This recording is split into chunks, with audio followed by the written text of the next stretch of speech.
ओम सभी को सादर नमस्ते जी। आप सभी का स्वागत है हमारे यूट्यूब चैनल वैदिक धर्म पर। और हम पढ़ रहे हैं सत्य प्रकाश का 14वां समूह, जिसके अंदर समीक्षा चल रही है इस्लाम और कुरान की। और इसके अंदर एक आयत आई है, जिस आयत के अंदर खुदा की जो है लंकेश से तुलना की गई है श्री ऋषि दंत के द्वारा। उस पूरे के पूरे विवरण को आज हम पढ़ेंगे कि वो कौन सी पंक्ति है और क्यों खुदा की तुलना लंकेश से की गई है ऋषि दंत के द्वारा। तो पूरे के पूरे विवरण को हम पढ़ेंगे। जितने भी लोग चैनल से जुड़े हुए हैं, चैनल को सब्सक्राइब अवश्य कर दें, वीडियो को लाइक कर दें। कोई शंका है कमेंट बॉक्स में लिख दीजिए। और उससे अलग बहुत सी आयतें इसके अंदर आई हैं, जिसके अंदर लूट मार के लिए भी खुदा ने आदेश दिया है, लूटो मारो कत्ल करो, निर्दयता दिखाई गई है। आयतें वो पढ़ेंगे हम, पूरे के पूरे विवरण को इसे पढ़ेंगे। तो जो पहली आयत आई है उसके अंदर लिखा हुआ है, सूरा नंबर 8 की आयत नंबर एक में लिखा हुआ है, तुम लूटो, लूट सको तो लूटो, वास्ते अल्लाह के और रसूल के, और रसूल के और डरो अल्लाह से। यानी तुम लूटो काफिरों को, वास्ते अल्लाह के और रसूल के, और रसूल से डरो। तो ऐसा आदेश कौन दे रहा है? खुदा की कुरान दे रही है। खुदा कह रहा है, खुदा के पैगंबर कह रहे हैं, तुम लूटो वास्ते अल्लाह के और डरो रसूल से। तो किन्हें लूटो? अब ऋषि दंत कहते हैं कि भैया किन्हें लूटो, कैसे लूटो? ऋषि दंत कहते हैं कि जो लूट मचवावे, डाकू के कर्म करवावे और खुदा तथा पैगंबरों को ईमानदार भी बने, यह बड़े आश्चर्य की बात है। और अल्लाह का डर बतलाते और डाका आदि बुरे कर्म भी करते जाएं और उत्तम मत हमारा है, ऐसा कहते हैं, लज्जा भी नहीं आती। हट छोड़ के सत्य वेद मत को ग्रहण क्यों नहीं कर लेते? इससे अधिक कोई बुराई दूसरी होगी। तो ऋषि दंत कहते हैं, एक तरफ तो कहते हैं कि हमारा मत जो है सच्चा है, अच्छा है, ईमान वाला है, और दूसरी ओर जो है लूट मचवाते हैं, लड़ाई झगड़ा करवाते हैं, डाकू प्रवृत्ति वाले कार्य करवाते हैं, लोगों के साथ में हिंसा करवाते हैं। ऐसा खुदा तथा पैगंबर और ईमानदार भी बने रहें? तो ऐसा नहीं हो सकता है कि लूट भी मचवाएं, डाका भी गिरवाएं, कत्ल भी करवाएं, सबको उजड़वा दें, जिहाद छिड़वा दें। पूरे के पूरे विवरण। और ऋषि दंत कहते हैं कि इस पूरे के पूरे विवरण में कि भाई एक और तो ये कहते हैं कि अल्लाह से डरो, और दूसरी तरफ कहते हैं कि तुम जो है, ऋषि दंत कहते हैं, दूसरों डाका डलवाते हैं, कत्ल करवाते हैं, लूटते हैं दुनिया को। तो ऐसा उत्तम मत कहना इनका सत्य नहीं है कि भाई हम अपने मत को उत्तम कहा जाए, क्योंकि ऐसे सारे के सारे बुरी आदतें, लूट मार करना, दुनिया को ठगना, मारना, कत्ल करना, जीवों पर हिंसा करना, ये कहीं कहीं से कहीं तक भी जो है सही नहीं है, वेद मत के विरुद्ध है बिल्कुल। आगे एक और आयत आई जिसके अंदर लिखा है, जो आयत बहुत ही महत्वपूर्ण है, ध्यान करने योग्य बात है, क्योंकि मुसलमान लोगों के द्वारा ये आयतों के अंदर वर्तमान में परिवर्तन कर दिए गए हैं, और परिवर्तन ना भी किए गए हों तो घुमा फिरा कर लोगों को बताई जाती हैं, सत्यता नहीं बताई जाती हैं। क्योंकि ये कुरान जो है ऋषि दंत ने आज से 150 वर्ष पूर्व जब इस सत्य प्रकाश ग्रंथ की रचना की थी, तब ज्यों की त्यों आयतें जो कुरान के अंदर लिखी हुई थी, उस समय पर मंजिल हुआ करती थी, कुरान के अंदर सिपारा लिखे हुए हुआ करते थे, वो ज्यों की त्यों आयतें इसके अंदर लिखी हुई, जिसमें पढ़कर मैं सुना देता हूँ। मंजिल 2 सिपारा 9, सूरत तौबा आयत 8, सूरा 8 आयत नंबर 7, 9 और 12 में लिखा है। बहुत ही महत्वपूर्ण, ये ध्यान करने योग्य आयतें, ध्यान से सुननी है सबको। इसके अंदर लिखा है, और काटो जड़ काफिरों की। बहुत ही महत्वपूर्ण आयत है, ध्यान करने योग्य है। प्रत्येक व्यक्ति वीडियो को शेयर अवश्य कर दे, और जो अंधेरी नगरी चौपट राजा वाली व्यवस्था में फंसे हुए हैं, उनकी कहीं ना कहीं आंखें खुल जाएं कि किस प्रकार से काटो जड़ काफिरों की लिखी हुई हैं। उनको काफिर वो झूठी मूठी बातें बताते हैं, वो मुसलमान लोग बहकाते हैं लोगों को कि काफिर ये नहीं है जो खुदा पर ईमान नहीं लाता, गलत कार्य करता है, और बहुत सारे मतलब हेरा फिरा कर बातें बताई जाती है, सत्यता नहीं बताई जाती। जो कुरान के अंदर लिखी हुई हैं वो बातें नहीं बताई जाती।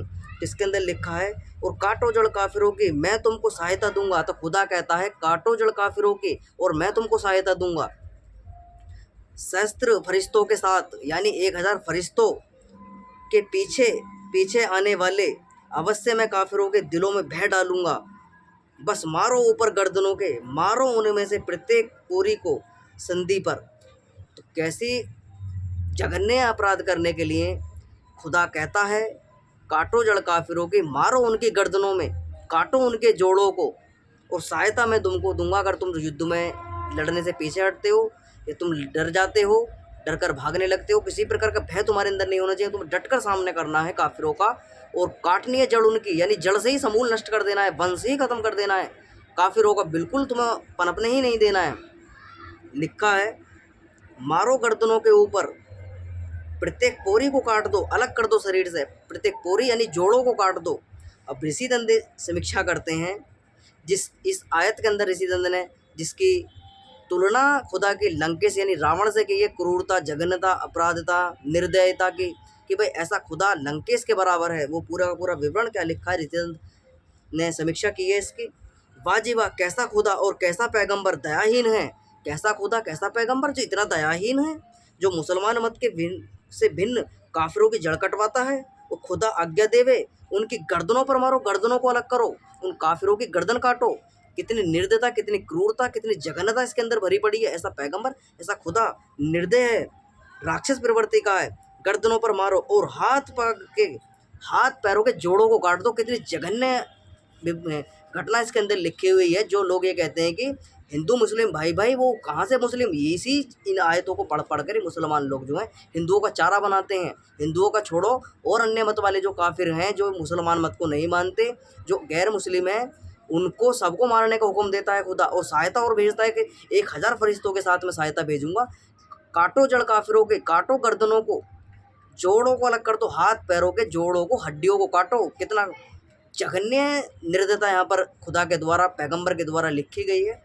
ऋषि दंड आगे लिखते हैं, पग की हड्डियों को काटो, हाथों की हड्डियों को काटो, गर्दन को काट दो, धड़ को सर से अलग कर दो, टुकड़े टुकड़े कर दो। आगे लिखा है, सहायता देवे और सम्मति देवे, ऐसा खुदा लंकेश से क्या कुछ कम है। तो यहाँ पर ऋषि दंड लिखते हैं कि ऐसा खुदा जो जोड़ों को कटवाए, गर्दन कटवाए, काफिरों को मारने का हुक्म दे, काफिर जहाँ भी देखे कत्ल कर दो, कोई उनकी गलती हो या ना हो, इस्लाम को मानते नहीं हो, खुदा पर ईमान ना लाते हो, तब भी उनको जो है मार दो, बिल्कुल ख़त्म कर दो, उनको जीने का अधिकार नहीं है। ऋषि दंड कहते हैं कि भाई देखो, ये खुदा क्या लंकेश से कम है, रावण से कम है। इतना जघन्य, इतना क्रूरता, इतनी निर्दयता, एक मनुष्य को मनुष्य से मरवाता है, जीव जंतुओं पर हत्या करवाता है। ऐसा खुदा कभी ईश्वर नहीं हो सकता है। ऐसा खुदा कभी ईश्वर के शरीर से नहीं हो सकता है, ना कभी ईश्वर हो सकता है। ऐसा खुदा तो राक्षस प्रवृत्ति का है, राक्षस प्रवृत्ति, उसका पैगंबर राक्षस है, जो ऐसे लंकेश व्रत कार्य करवाता है, दुनिया को लुटवाता है, पिटवाता है, मरवाता है, गर्दनों को कटवाता है, जोड़ हड्डियों को कहाँ से दर्द ज़्यादा होगा, ऐसे ऐसे नियम बताता है कि यहाँ मारो, गर्दनों पे मारो, हाथ पैरों के जोड़ों को काट दो। ऐसा निर्दयता, कसाईवत। आगे लिखा है, जिस लिखते हैं, यह सब प्रपंच कुरान के कर्ता का है, खुदा का नहीं। अगर खुदा सृष्टि को बनाने वाला, चलाने वाला, सब जीवों को पाप पुण्य का फल देने वाला है, तो ऐसा खुदा जो जिसको ईश्वर कहते हैं, यानी ईश्वर, खुदा को मुसलमान लोग जो हैं ईश्वर की तुलना करते हैं कि हमारा ईश्वर जो यानी खुदा जो है वो संसार को बनाता है, चलाता है। और अगर ऐसा खुदा ईश्वर है, वो कभी भी ऐसे गलत कार्य नहीं कर सकता कि भी तुम जो है एक मनुष्य को दूसरे मनुष्य को मारने की आज्ञा नहीं दे सकता, जीव जंतुओं पर हत्या करने की आज्ञा नहीं दे सकता। ये तो कोई मनुष्य ही है जो ऐसा प्रपंच कुरान के कर्ता ने लिखा है। वास्तव में असली जो परमपिता परमात्मा ईश्वर है, वो कभी ऐसी आज्ञा नहीं देता कि काटो जड़ काफिरों की, काटो गर्दनों को, काटो उनके जोड़ों को, हड्डियों को धड़ से सर से अलग कर दो, टुकड़े टुकड़े कर दो उनके। ऐसी आज्ञा तो कोई राक्षस दे सकता है, और ऐसे जघन्य अपराध तो कोई लंकेश के सूर्य से अल्लाह है, और खुदा भी उसका लंकेश बराबर का है, यानी रावण जैसा है, राक्षस क्रूर प्रवृत्ति का।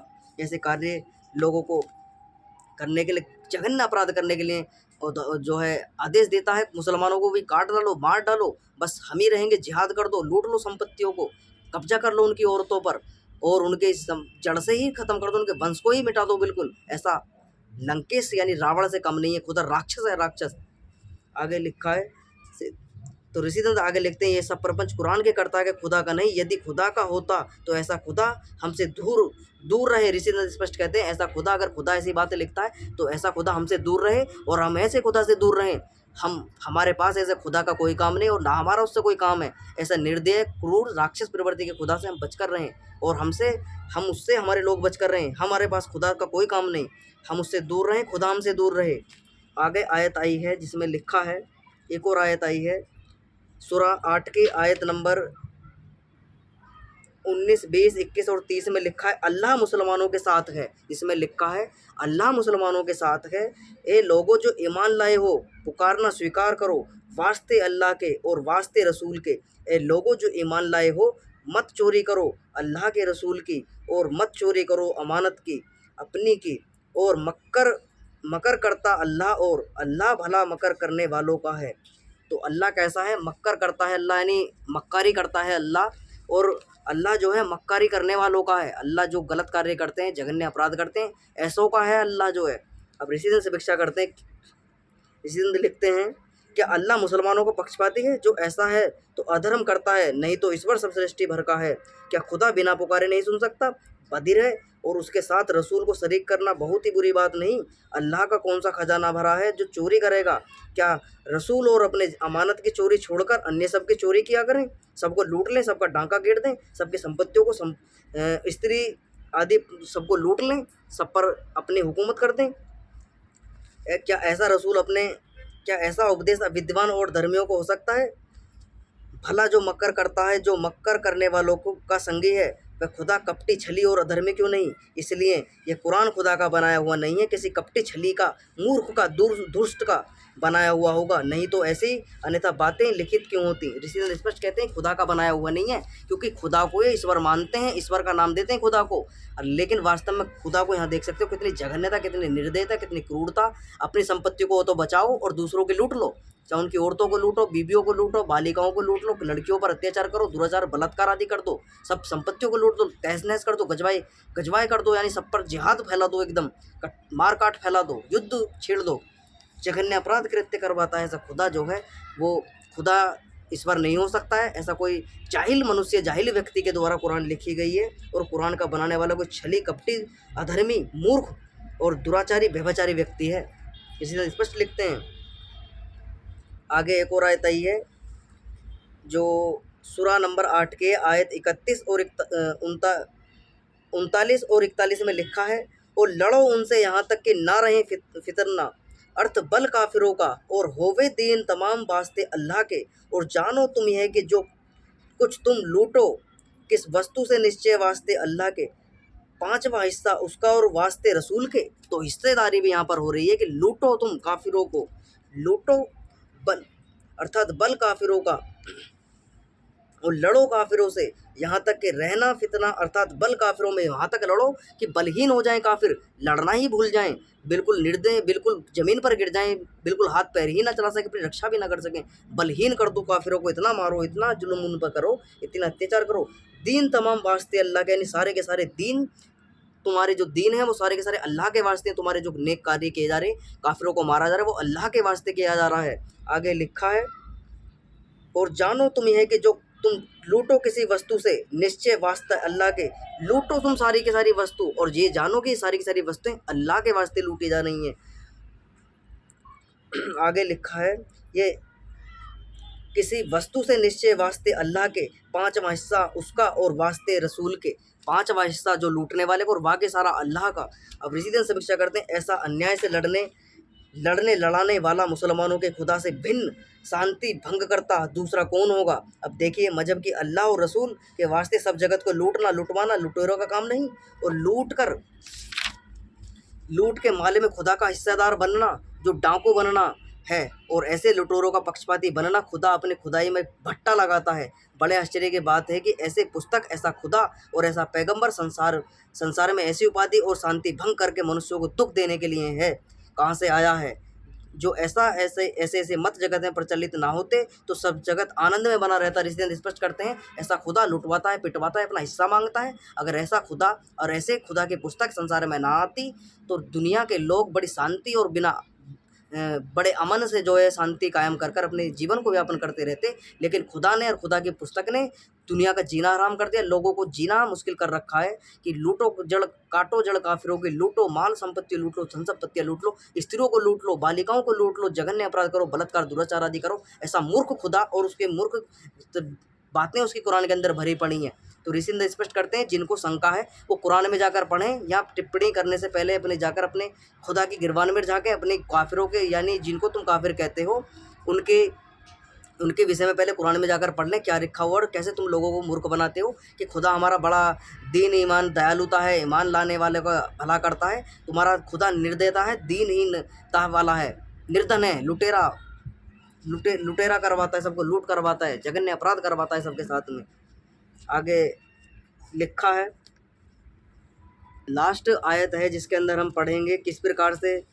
आयत सूरा नंबर 8 की आयत नंबर 50, 54 और 60 में लिखा है, और कभी देखे तू जब काफिरों को फरिश्ते कवज करते हैं, मारते हैं मुख उनको के और पीठ उनकी, और कहते चखो अजब जलने का, हमने उनके पाप से उनको मारा और हमने फिरौन की कौम को डुबा दिया, और तैयारी करो वास्ते उनके जो कुछ तुम कर सको। अब यहाँ इसी दिन समीक्षा करते हैं कि भाई लूटो काफिरों को, फरिश्ते कब्जा करते हैं, फरिश्ते लूटते हैं, पीटते हैं, कब्जा कर लेते हैं, पीठ उनकी, कहते पीठ पर वार करो, चखो अजब जलने का, हमने उनके पाप से उनको मारा और उन्होंने फिरौन की कौम को डुबो दिया। ऋषि दंड कहते हैं क्या जो आजकल रूस से रोम यानी मिस्र आदि और इंग्लैंड में मिस्र की दुर्दशा कर डाली, फरिश्ते कहाँ चले गए? जो रूस ने जो है मिस्र की जो है रोम आदि देशों ने जो है उसकी इतनी जो मिस्र की दुर्दशा कर डाली, फरिश्ते कहाँ सो गए? और अपने सेवकों के शत्रुओं को खुदा पर्व मारता डुबाता, खुद पूर्व मारता डुबाता था। यह बात सच्ची तो है, तो आजकल भी ऐसा करे जिससे ऐसा नहीं होता, इसलिए यह बात मानने योग्य नहीं। अब देखिए ये कैसी बुरी आज्ञा है कि जो कुछ तुम कर सको वह भिन्न मत वालों के लिए खुदायक खुद लिए दुखदायक कर्म करो, ऐसी आज्ञा विद्वान और धार्मिक दयालु की नहीं हो सकती। फिर लिखते हैं कि खुदा दयालु और न्यायकारी है। ऐसी बातों में मुसलमानों के खुदा ने अन्याय और दया आदि सगुण दूर बसते हैं। ऋषि स्पष्ट कहते हैं ऐसे निर्दयता, ऐसे जो लोग कहते हैं दयालु है, क्षमा करने वाला है, न्यायकारी है, तो ऐसा अल्लाह अन्यायकारी दयालु नहीं, दुनिया पर जो है मारकाट करवाने वाला दुर्गुणी है। तो ऋषि स्पष्ट खंडन करते हैं इसका। जो आज तुम ये कहते हो रूस ने रोम आदि को, इंग्लैंड ने मिस्र आदि की दुर्दशा कर डाली, फरिश्तों कहाँ सो गए थे? और अपने सेवकों को, शत्रु को खुदा पूर्व मारता डुबाता था, तो आज क्यों नहीं बचाता? आज खुदा के पैगंबर जो क्यों नहीं आते बचाने के लिए मुसलमानों को? क्यों जो है फिलिस्तीन और इजराइल के बीच युद्ध चल रहा है, उसमें क्यों सहायता करने नहीं जा रहे लोगों के? खुदा जो है फौज भेजता था, 3000 फरिश्ते भेजता है, कभी 1000 फरिश्ते भेजता है। तुम कमज़ोर न पड़ जाओ, तुम दीनहीन ना पड़ जाओ, वो पूरे के पूरे जो है सहायता भेजने की बात करता है, लुटवाता है संपत्तियों को, औरतों को, महिलाओं को लुटवाता है, उनकी असहमति को लुटवाता है, उनकी इज्जत बेइज्जती करवाता है, उनकी इज्जत को लुटवा देता है, तार करवा देता है, बालों को भालों के नोक पर उछलवाता है, गर्दनों को कटवाता है, जोड़ों को कटवाने की आज्ञा देता है। ऐसा खुदा निर्दयी रावण लंकेश जैसा ऋषि दंड की समीक्षा ठीक की है, क्योंकि ऐसा खुदा जो है जिसको ये खुदा को ये ईश्वर बताते हैं, ऐसा ईश्वर जो है परमपिता परमात्मा निराकार ईश्वर किसी के साथ में ऐसा जघन्य अपराध करने के लिए ना तो किसी को सलाह देता है, ना किसी को नियम बनाए हैं कि भाई ऐसे कार्य करो। परमपिता परमात्मा सबसे कहता है शांति से रहो, अपने आत्मा का उद्धार करो, अपना उद्धार करो, परिवार का उद्धार करो, राष्ट्र का उद्धार करो, सबका उद्धार करो। किसी के साथ में छल करना, कपट करना, निर्दयता, शत्रुता, हिंसा करना, सभी के साथ में चोरी जारी आदि करना, महिलाओं पर अत्याचार करना, ऐसा परमपिता परमात्मा कभी आदेश वेदों का नहीं देता। लेकिन खुदा का जो आदेश है वो कुरान के अंदर स्पष्ट मिलता है, काटो जड़ काफिरों के, यानी कि जो खुदा को नहीं माने वो काफिर है, उनको मार डालो, उनको जीने का ही अधिकार नहीं है संसार के अंदर, वो सबको मरने का ही अधिकार है। उनकी संपत्तियों को लूट लो, उनकी स्त्रियों को लूट लो, उनके संसाधनों को लूट लो, उनको घर से बेघर कर दो, और यहाँ तक मारो बलहीन जब तक ना हो जाए, वहाँ तक मारते रहो जब तक उनके अंदर बल समाप्त ना हो जाए, अपनी रक्षा भी ना कर पाए, इतना मारो उनको। ऐसा खुदा जो है लंकेश से कम नहीं है। ऋषि ने स्पष्ट से सत्य इसके अंदर समीक्षा की है। तो ये पूरा का पूरा विवरण आज हमने पढ़ा। जितने भी लोग चैनल से जुड़े हैं, चैनल को सब्सक्राइब अवश्य कर दें, वीडियो को लाइक कर दें। कोई शंका है कमेंट बॉक्स में लिख सकते हैं, वो आपको समझ में आ रही होगी किस प्रकार से कुरान के अंदर लिखी हुई हैं। तो उन काफिरों को ध्यानपूर्वक अपनी बातें सुन लेनी चाहिए। काफिर कौन है? जो गैर मुस्लिम है, चाहे वो हिंदू हों, जैन हों, बौद्ध हों, ईसाई हों, यहूदी हों, कोई भी हो, सभी के इनके लिए वाकई जो गैर मुस्लिम है वो काफिर हैं। वो मरने के ही अधिकारी हैं, इनके लिए मारने का ही हुक्म दिया गया है अल्लाह के द्वारा, पैगंबरों के द्वारा। तो ये पूरा का पूरा विवरण आज हमने समझा। आज की कक्षा को विराम करेंगे। सभी को हम सादर नमस्ते जी।